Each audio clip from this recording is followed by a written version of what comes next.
Danes smo se pogovarjali o nadaljni realizaciji strateško pomembnih projektov v prehodu v energetiki, ki so nujno potrebni za našo samozadostnost in zanesljivost oskrbe z električno energijo. Kot veste, večkrat to rad ponovim, so Dravske elektrarne največji proizvajalec iz obnovljivih virov. 85% vse proizvedene električne energije iz obnovljivih virov se dogaja na Dravskih elektrarnah oziroma se proizvede, oziroma 25+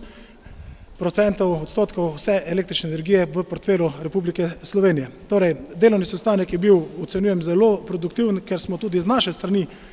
eno je hvala za podporo, drugo pa so, bom rekel, tudi izzivi, ki jih imamo in naslavljamo vlado in nenazadnje resorna ministrstva, da nam pomagajo, da bomo izpolnili vse energetske cilje oziroma cilje nacionalnega energetskega podnebnega načrta, pa ne zaradi samega načrta kot takšnega, ker to Slovenija dejansko potrebuje, če želimo uživati takšno samozadostnost. To je ena nota, druga nota, ki je izrednega pomena, pa je, da z superponiranjem, torej Dravske elektrarne so dolžne in njihovo poslanstvo je, da z večjimi tehnologijami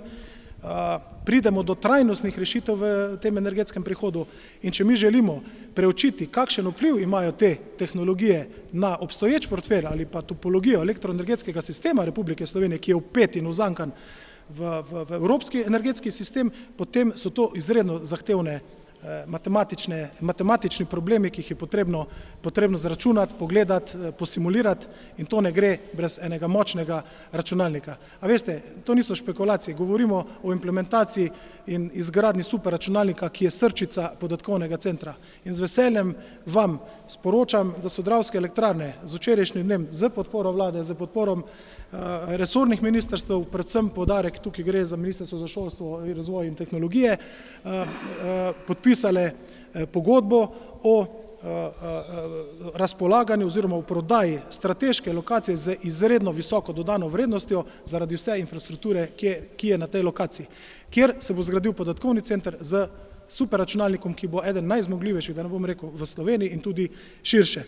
Jaz se bom tukaj ustavil, to je začetek, dober začetek, zdaj pa sledijo nadaljnji koraki. Morda še ta informacija, da Ministrstvo za šolstvo je že objavilo razpis in koncem leta pričakujemo pripravljalna dela, gradbena dela in potem nadaljevanka,